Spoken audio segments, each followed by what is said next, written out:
Thank you for the $2. My podcast had it right and yours didn't. Who cares? Thank you for the money. Drive through a Burger King. Can I please get a Papa Junior with earrings? Make it a meal so I can get a drink. No, I'm not finished, that's not everything. Can I please get a double waffle with no cheese? Can I please get a number 2 with a large drink? I got money so I don't care how much it costs me. So just throw in some extra fries, I'll make them salty.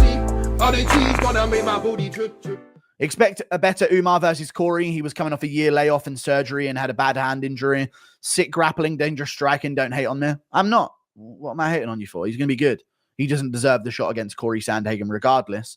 And if he had to go through the gauntlet that many others have to by going through a top 15, then a top 10, and then a top 12, then a top 8, then a top 5, then you'd eventually run into problems. But when you get jumped over all of them because no one wants to fight you, even though there's other people in the division that get jumped up because nobody wants to fight them, then it's bullshit. You're supposed to run the gauntlet. You're not supposed to just beat a bunch of unranked fighters and then get your title elimination bout. It's bullshit. It's fake. Their legacy will never count to me. Thank you for the mem. Even McGregor had a trickier come up than Umar Nurmagomedov. Think about that. McGregor actually had a trickier rise up featherweight than Umar Nurmagomedov. Weird. I know he's not in the same division, but in terms of ranking, he actually had to put in more work than Umar. It's insane. They really messed up not booking Corey versus Aldo. They did.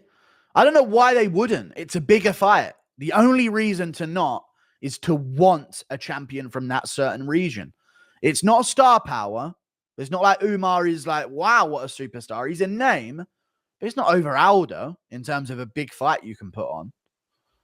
So it's just like they must just want someone from that region. It's no longer about skill. It's no longer about legacy. It's no longer about merit. It's quite simply about geopolitics.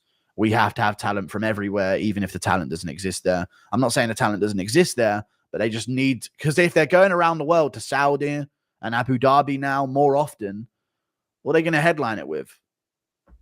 Couple haram dudes? No, they need fucking Umar Nurmagomedov or Ankalaev. It's lame, but that's just how the sport's going to be.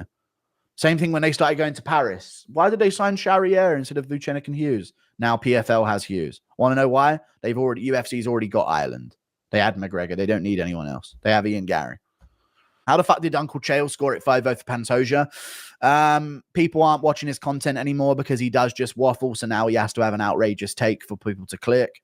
Other than that, I like Chael, though. I think Chael's cool, dude. Other than that, though, he's just wrestling coping because someone got a takedown. They win. They refuse to accept the new rule set. So did the judges, though, so you can't blame. Luke Thomas doesn't think Urseg was robbed. He's dumb and he doesn't understand the scoring criteria. As simple as that. It's very easy to score fights. It's very clear who hasn't read the criteria. Thank you. Rob Whittaker with the Aussie bias says 4-1 Pantoja. Hasn't read the criteria. Doesn't know what he's talking about. Him saying that removes his argument that he thinks he beat Adesanya in the rematch.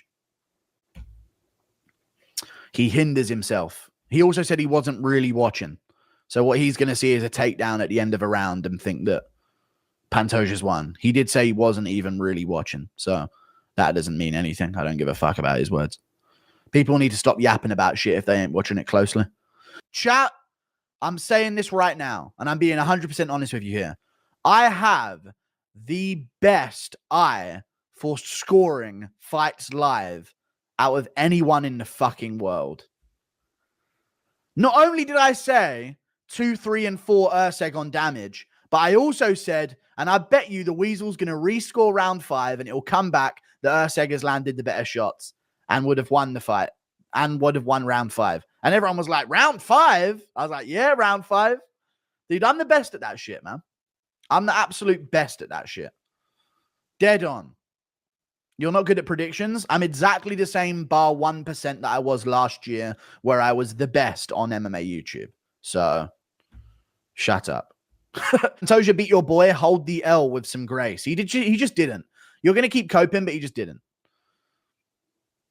Even Urseg knew he lost after he heard the first scorecard. 4-1, he was like, damn, they ain't giving me this 4-1 because he's in Brazil. So he knows. His reaction said it all. He knew he lost. He won that, but he knew. Yeah, he won it, but he still felt like he lost. Yeah. Yeah. Because, yeah, people don't understand the scoring criteria, but I do. And I use it to predict fights, thinking that the judges will.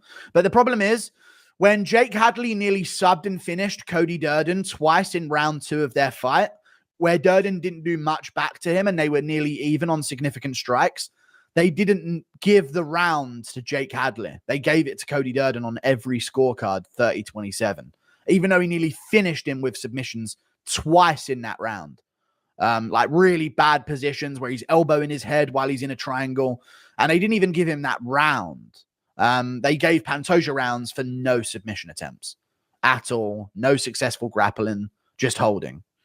And top position in round 5, which he did nothing with. So it's weird. It's a weird scoring system, but it's all good though. I got Urseg. I got the pick right, so I'm all right with it. He won the fight.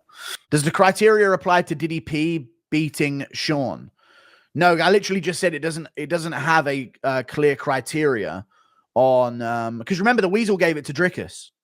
You got to remember the Weasel gave it to Drickus. So the criteria that the Weasel used gave it to Drickus.